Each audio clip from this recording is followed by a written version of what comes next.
Okay, so at the beginning of the semester, when I was looking over your all syllabus and the lecture schedule and stuff with Miss Simpson, I was like, I have no idea what I want to teach because I'm a peds person. It's okay. I'm a peds person. That's my specialty. That's what I'm comfortable with. So I was looking through it, and I saw eating disorders, and I was like, oh, I'll teach that because I've had one. I'm very open, extremely open about sharing my story. I actually enjoy sharing my story. I tell it a lot in the hopes of helping others. So I thought I would tell it to you all and kind of work myself as a case study through this, if that's okay. So it started back in, well, it goes all the way back to first grade, really. I don't know if there's still a thing, but when I was growing up, you had those tests where you had to do as many addition and subtraction as you could within so much time or whatever. So we had that, and you could do up to 100. Well, I got all 100 done, and I only missed one. My teacher at that time went to our church, so she was also a family friend, so she called my mom to tell her how good I done. She had never had anyone do that good before. So instead of being happy, it absolutely broke me. I could not get past the one question that I missed, and this was as a 6-year-old. As a 6-year-old, I made myself redo that same math problem every single day. It got to the point, it got so extreme, my mom took me to the doctor because she was like, something is not right with her. My doctor, basically all he said was that I was going to be a really good student and probably end up in the medical field, and that's all that happened. About a year later in 2nd grade, my grandmother lived in Alabama. She was really, really sick, and she didn't have an advocate, so my parents went to Alabama a lot that year. They were in Alabama more than they were here. I was and still am a mama's girl, so I was really, really sad in 2nd grade because my mom was gone all the time. Also, something happened in 2nd grade, and I was too young to understand that it wasn't right. Our teacher made us weigh ourselves in front of everybody. So as a chunky kid, I didn't know I was a chunky kid. So we had to weigh ourselves, and I remember the girl beside of me weighed 64 pounds. And then it was my turn to weigh, and I weighed 98. That was the first time I felt fat. I knew I was different. Everyone else was in the 60s, and I was in the 90s. There was one other boy in my class who weighed 99 pounds, and we'd become best friends. We segregated ourselves because we knew we were different. So 2nd grade was kind of hard. I missed my mom, and I felt like I was different than everybody else. So me and him hung out a lot on the playground. The rest of elementary school, I was still a really good student, a really, really, really good kid in general. Never done anything wrong. One time a teacher told me that I washed my hands too long, and I cried. That's how good of a kid I was. Like I was a perfectionist, and I didn't want to do anything wrong. Moving on to middle school, played 4 different sports. I played volleyball, basketball, soccer, and softball, so activity was not an issue for me. I was extremely active. But if you have kids or if you play sports yourself, you know you're on the go. You're always at away games. You're traveling. You're going here. You're going there. So you tend to eat what's quick and easy. So my family and I ate a lot of fast food. So around 7th grade, I told my mom I wanted to lose some weight, and she agreed. And as a family, we changed our diet and we started eating a lot better, and we all lost weight. Middle school was good. Every year I got the top student award. My grades were perfect. Still, I could control my grades, and I learned that at a very, very young age, and that's what I'd done. I controlled everything academic. I knew if I put in the work, I could outperform everybody else, and I had that control. So moving on to high school was good. I had a lot of fun, had a lot of friends, was very active, played 3 sports in high school for my team, had friends that were cheerleaders, had friends that were in the band, had a lot of friends, got on homecoming, got on sports queen, everything seemed great. I got the academic award in every single class I took, graduated valedictorian. The lowest grade I ever made in high school was a 99. I just had that super control over my academic life, and that's how I thrived. I did have a life outside of that, but that is where I gained my control. As a senior in high school, I got accepted into UT's nursing program. So right out of high school, I moved to Knoxville, lived there for about 5 years. Loved the University of Tennessee. Half of my heart will always be there. We play at 7:30 tonight, and every time I think about it, I get so nervous. I had a great college experience. But It is a big university with thousands of people. In each of your class, there are hundreds. This is nothing. I'm talking hundreds of people in every one of your classes. So I quickly lost control. Did I do great in school? Yeah, I did. I done fine. But I lost that close control that I'd had since first grade. It went away. But I had so much fun in college. I met a lot of people. I just had a great experience. I was able to fill that void with just good times, really. Going to football games, going to basketball games. We didn't miss any of that. So I had a lot of fun. Second semester, sophomore year, though, an absolute tragedy happened to my family. It flipped our world upside down. I'm not going to share that because I'm going to respect their privacy and their boundaries as well. But it completely changed my life. Their life flipped it upside down. After that happened, I craved control. The control I once had was gone, and I needed something back. Also, the freshman 15 is real. So I went from playing 3 sports to no sports, so I did put on some weight. So prior to this tragedy, I was eating better, I was exercising just because I needed to, because like I said, I went from playing 3 sports to doing nothing. So I was back in the gym, eating better, losing a little bit of weight, but nothing drastic. But when this tragedy happened, I grasped onto it. That is the one aspect of my life I could control. I could control what went into my body, and nobody else could do anything about it. I wouldn't let myself eat any more than 500 calories a day, but it was definitely more so around 200 calories is all I would eat, and those were good days for me because I didn't hit my mark. Also, prior to this, I was training for a full marathon, and when I stopped eating, I continued to train, so it was nothing for me to run 16 miles a day and back 30 miles the next day, because that's how you train for a marathon. So I didn't stop that, so I wasn't eating, and I was exercising a lot. So as you can imagine, I lost a lot of weight, I lost a lot of fat. My hair fell out like in globs in the shower. It would just fall out. I was cold all the time, like all the time. I'm talking mid-summer Tennessee humidity. I would have on a North Face because I was so cold, and we'll go over why that happened in a little bit. So I was obviously diagnosed with anorexia nervosa. As you can tell, I'm super open about sharing my story in the hopes if I've helped one person, it's worth it for me. So I'll kind of just stop there with that, and I'll start with the PowerPoints, and I'll kind of work myself into some of the treatment as we go through. So the hypothalamus in the brain, it's what regulates your appetite. It tells you when you're hungry, it tells you when you're not hungry, and it tells you when you're full. And I'm sure this is not a surprise to anybody, but society and culture is what determines what's desirable of the body. So we live in a society that likes thinness, that promotes thinness, and then you've got all, the models that are photoshopped, and we've got these little girls, and that's who they're seeing, and that's who we're looking up to. Many years ago, it was the thing or whatever to have a little fat on you because it meant that you had money to eat. So that just shows that society and culture defines what we find desirable in the body. I think we're doing a little better with the positive body movement, but we've got a long ways to go. Okay, anorexia nervosa.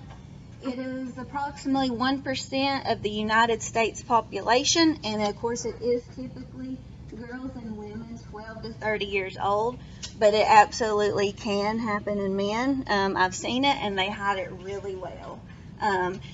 And as things are advancing, it's getting worse and worse in men. Worse and worse for men as well. Bulimia nervosa is even more prominent. It's about 4% of the population, and it is typically in late adolescence into early adulthood, and it occurs in societies like ours that emphasizes thinness. Obesity is also covered in this chapter, and that's a body mass index of greater than a 30 or greater, and this is a really big number. 68.5% of Americans are overweight, and of those, 35% are in the obese range. For my master's exit paper, we have to write this big paper for my master's degree. I'm actually doing mine on childhood obesity, and we are in a worldwide and a nationwide obesity epidemic right now. So we'll start with anorexia nervosa. It is characterized by a morbid fear of obesity. Symptoms include gross distortion of body image, preoccupation with food, and refusal to eat. A lot of people with anorexia nervosa, they can tell you how many calories are in a single Cheerio because they are so preoccupied with food and so concerned with what's going into their body. I know exactly how many calories were in a Hershey Kiss. I had everything down to the T. Weight loss is extreme, usually more than 15% of expected weight. Other symptoms include hypothermia, bradycardia, hypotension, edema, lanugo, and a variety of metabolic changes. So, what happens is, when you are giving your body very little, it is only going to take care of what it has to. It only cares about your brain, your heart, and your kidneys. It does not care about everything else. Why would you have a meeting? When your kidneys shut down. Yeah, it could be with your kidneys and electrolyte imbalances, and also when you're not giving your body anything, it's going to hold on to everything you do get it. So your kidneys aren't going to work as they should because it's going to hold on to what it does have since it doesn't have a lot. But when you're giving your body very little, it's only going to take care of what it has to, which it cares about your brain, your heart, and your kidneys. It doesn't care if you're cold. It doesn't care if your nails break all the time. It doesn't care if your hair is falling out. It's only going to take care of what it has to for you to survive. So eventually, that stops working too. This is a very, very, very dangerous disease. It's so severe it can easily lead to death. If your body stops caring for those vital organs, the outcome is not good. Amenorrhea is typical and may even precede significant weight loss. Does everybody know what that is? Yeah, exactly. And that usually does happen before you start seeing the weight coming off. Again, there's going to be an obsession with food. And anxiety and depression are also common with eating disorders or with anorexia nervosa as well. This is a picture, and this is real. This is just an example of distorted body image. They look in the mirror and they see someone who is much bigger. That's why they keep losing weight, because in their head they're a lot bigger than they actually are, so they want to get smaller and smaller and smaller. Okay, on to bulimia. Does anyone have any questions about anorexia so far? Okay. So bulimia is episodic, uncontrolled, compulsive, rapid digestion of large quantities of food over a short period of time. That is known as binging. So you eat a lot of food very, very quickly. That's what binging is. The episode with bulimia, the episode is followed by inappropriate behaviors to rid of the excess calories, such as self-induced vomiting, which is purging, misuse of laxatives, misuse of diuretics, or the use of enemas, and this is where we get into a lot of the electrolyte imbalances. We'll touch on that in a second. Fasting or excessive exercise is also common with bulimia nervosa because that's a way to get rid of the excess calorie consumption. So here's one thing you need to remember about bulimia nervosa. Typically, these clients are within normal weight range. Can they be overweight? Sure. Can they be underweight? Sure. But most of the time, these people are normal weight. Again, depression, anxiety, and substance abuse can be common with bulimia nervosa. So if you've got a client who is purging, or using excessive diuretics, enemas, laxatives, what are we going to be worried about? Right. So dehydration and electrolytes. And electrolytes can cause some very, very serious problems. So that is definitely going to be something you're going to be checking. Okay, here's your question. Which assessment finding would the nurse expect in clients diagnosed with bulimia? They are below normal weight. They binge when they experience hunger. They will be highly motivated to seek help, or they are within their normal weight range. They binge. Good. Also with bulimia nervosa, tooth enamel deterioration is common. because emesis is acidic and it causes erosion of the tooth enamel. So you see this in a lot of people who have bulimia nervosa. So when it comes to bulimia nervosa, these are some of the 4 things you should be thinking of: binging, purging, normal weight, and electrolyte imbalances such as hypokalemia. So you need to know those 4 things.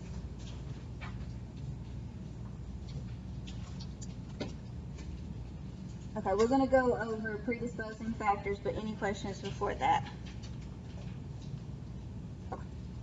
So, genetics, biological influences such as genetics for anorexia and bulimia are super common. It's more common among sisters and mothers, and there is a possible chromosome linkage. I know for me, they've already told me if I have a little girl one day, I shouldn't put her in dance or cheerleading or anything that emphasizes being small, because it is genetic. I mean, it can be hereditary. Also, if your hypothalamus is what regulates appetite, if it is not functioning right, that can cause disordered eating. That would be the neuroendocrine abnormalities. And for the neurotransmitters, bulimia is associated with serotonin and norepinephrine, and anorexia is associated with high levels of endogenous opioids.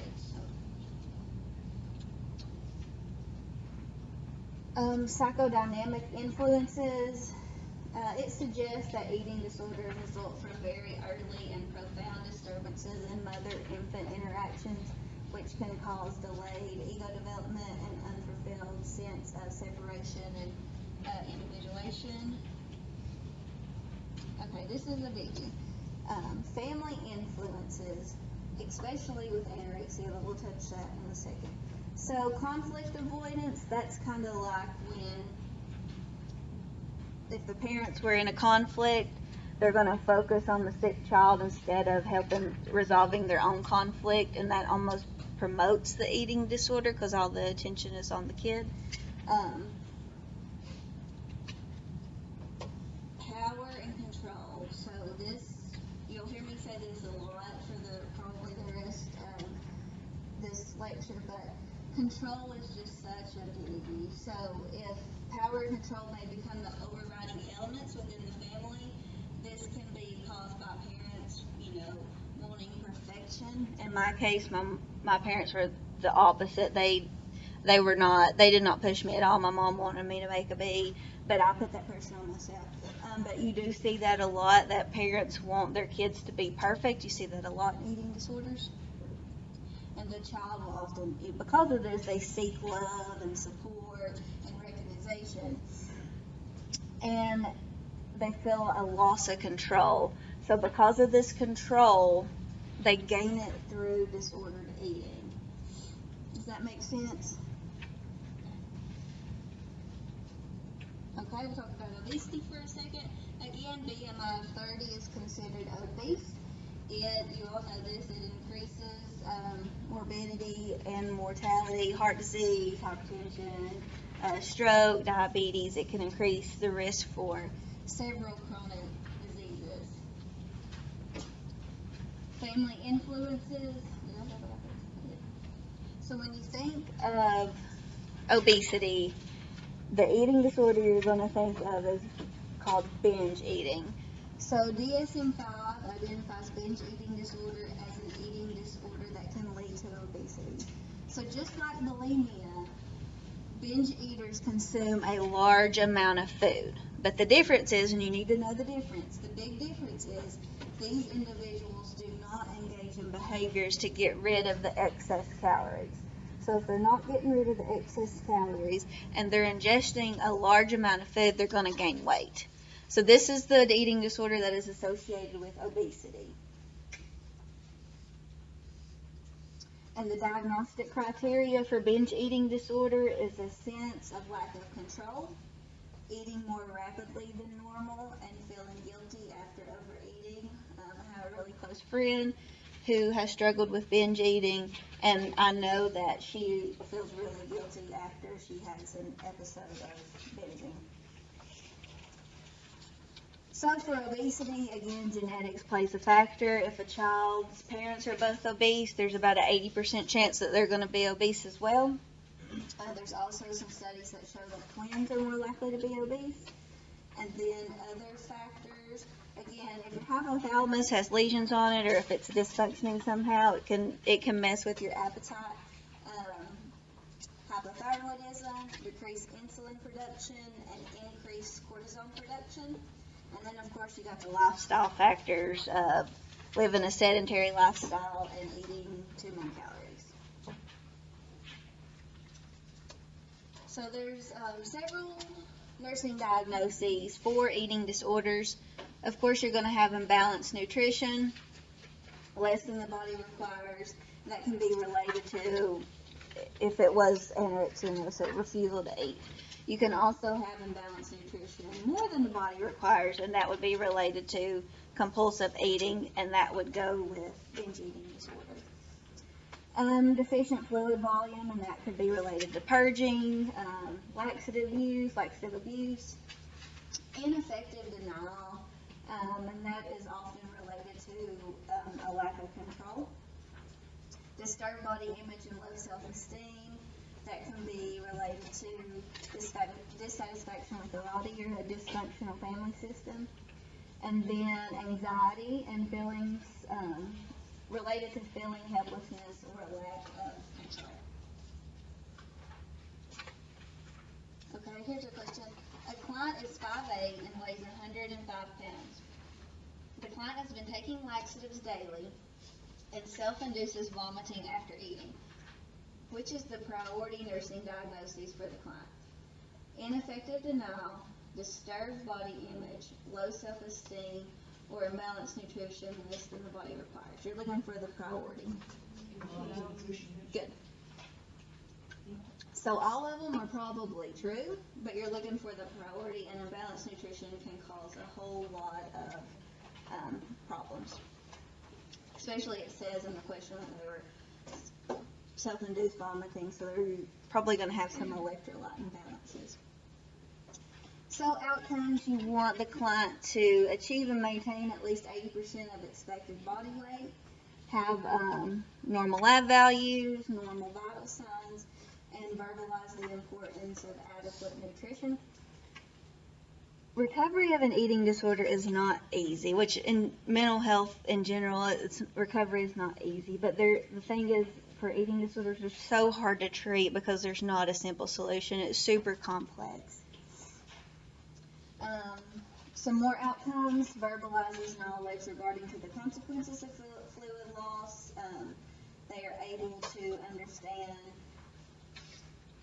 events that cause anxiety for them, and then they are able to verbalize in ways they can maintain control, and they express the welfare of others and are less occupied with their own appearance. And then they can once realize that they had a distorted body image and that when they wasn't really fat, and that was a misconception. And that would be for anorexia nervosa. For obesity, you want to make sure that they have a healthy eating pattern and verbalizes plans for future maintenance of weight control. Okay, so nursing interventions, you want to help them restore their nutritional balance. And this, again, is a biggie. You don't want to take their control away. You've got to help them have control, but in a healthier way, in a more efficient way, in an appropriate way. Also, self-esteem and positive self-image need to be promoted, and that can be, that is something we all as nurses can do. And relate to other aspects than just appearance. I'm currently mentoring this little girl, and she's just she's beautiful. And I even had to catch myself because I just want to tell her how beautiful she is. But there's just so much more to appearance, especially if you're carrying someone with eating disorders that you need to be talking about. We need to do that in general. There's so much more to people than just their outside. So we need to focus on other aspects. Any questions so far? Client and family education, of course, you're going to educate them on the illness itself, what the causes are, the effects are, and then you're going to educate them on the principles of nutrition, ways that they can feel control and gain control in their life. Alternative coping strategies, and we can't emphasize that enough in mental health. You can't stop problems from happening. Everybody's going to have a problem, and there's nothing you can do to ever stop that. So you have to help teach them effective coping strategies. And then if they're given a medication, teach them how to take it, possible side effects, relaxation techniques, and problem-solving skills. So for obesity, and you'll see this no matter what line you work in, you'll be educating patients with eating disorders or that are obese or whatever. So you really do need to know how to educate them. So for obesity, you're going to help them reduce their calorie with a nutritious diet, be able to read food labels. I also have a nutrition minor, so I went and taught a lot of classes on how to read food labels, and it amazed me that nobody knows. And this is around here. So I like to use the example, you know when you go to a gas station, and not like the small bags of chips, and not like the big family bag, but kind of the medium bag, like the Dorito bag. It's, it's bigger than the typical, but not huge. I posted that up, and I was like, okay, how many calories are in this bag? And everybody said 140. There was 2.5 servings. I mean, it's just amazing that people don't know how to read a food label. So that is something simple you can teach people how to do. I wish there was just 140 calories in that bag of chips. And then you need to help establish realistic weight loss plan. You got shows out here like The Biggest Loser. In the first week they lose 20 pounds. It's not realistic and it's not safe either. So you need to help them set small, realistic goals and establish a plan for physical activity. This is a big deal too, because I know for me, if I was like, I may go to the gym later, I ain't going. I have to say, on Monday and Wednesday and Friday or whatever, I'm going to go to the gym at 7 o'clock. It has to be set, and you can't just like, I'll go 3 times this week. You have to really plan it out. And then, of course, there's support services like Weight Watchers, Overeaters Anonymous, and then there's some eating disorder associations as well. And this is not in your book, but this is just kind of FYI. On Facebook, there is a support group for everything. And people join them, and that's where they get their advice. And that's not always, but a lot of times it is bad advice. And we really, really need to be, there's support services for diabetes, not just mental health stuff, for everything on Facebook. So we really need to be telling these people not to believe everything they see on Dr. Google, Like I said, that's not in your book, but that's a pet peeve of mine. We really need to educate these people that Facebook typically don't have the answers. They can be a good thing. They're not always bad, but I saw some stuff on there, and people believe it. Okay, so treatment, we'll start with behavior modification, and that addresses issues to help control. So for the program to be successful, the client must perceive that he or she is in control of the treatment. Again, control is just really important for this. This is called the Maudsley approach when you involve family into that treatment plan. So evidence-based treatment approach for the treatment of teens with anorexia nervosa, and that is just simply involving family into that process. That's the Maudsley approach. So for behavior modification and success of treatment, you have to let them have a reward system, basically. We use it with little kids a lot, but it works for everybody. Help them pick out rewards for gaining weight. They have to have choices and that input into their plan of care. This is, it's a team effort. You're not just going to make all these decisions for them, because remember, the main thing you're focusing on is control. So you really have to involve them in this plan of care. They need to have control of their eating, their exercise, whether they're going to purge or not. All of that needs to be in their control. And again, you need to make sure that the client and the staff both agree on the goals and their rewards. It's a joint effort for sure. And then therapy, that's a biggie as well. You know, you can have individual therapy, and that's self-explaining. It would just be the client and the therapist in therapy. And then you have family therapy, which goes with the monthly approach, where you incorporate the family into that therapy. And then you can, you know, if you involve the family, that helps them assess and learn. It helps them learn a lot, and you can assess the functioning of their family and their home life as well. So again, family therapy is research shows that it is especially useful in the treatment of anorexia nervosa. It is important to educate the family and help them correlate family patterns. And then this is probably also going to result in conflicts being resolved or worked on in the process since you're involving the whole family. And that's going to help with the issues of power and control as well. So in terms of pharmacology, there are no medications specific for eating disorders. That's one reason they're so hard to treat. There's not a pill that you can just give them and it's going to, in 2 weeks, it's going to help them. It doesn't work like that. Now, if they do have anxiety and or depression, there are medications that you can use for that. So that's one, obviously, we would want to treat that. So there's various medications that can be used for anorexia nervosa and bulimia, such as Prozac, Zyprexa, Elavil. There's various ones. You need to know the one for binge eating disorder, and that is Topamax. And then obesity, you have CNS stimulants, and I'm sure a lot of y'all have heard of phentermine. Is that the only FDA approved drug for obesity? Phentermine, maybe? I don't know. But I'm sure people have probably heard of it. People use that for obesity.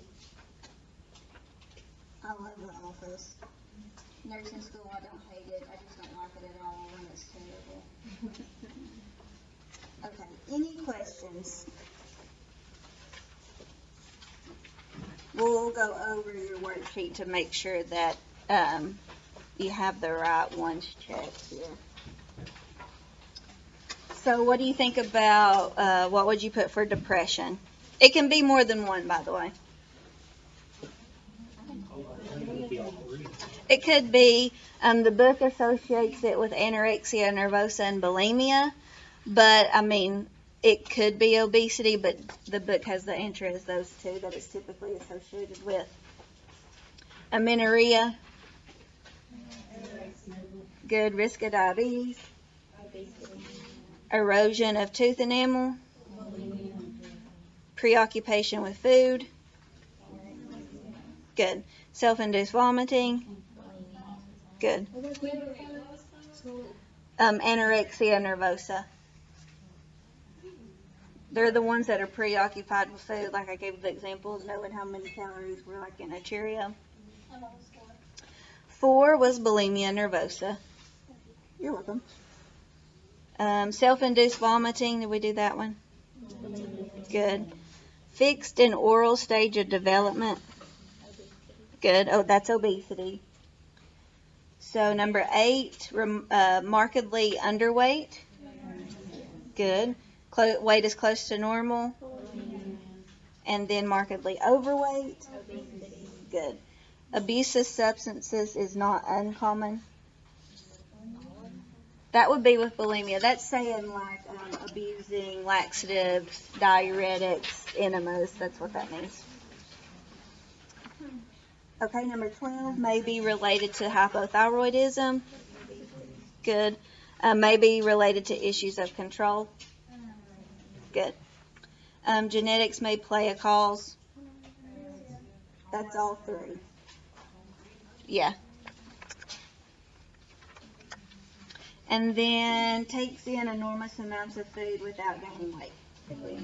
Good. Good job.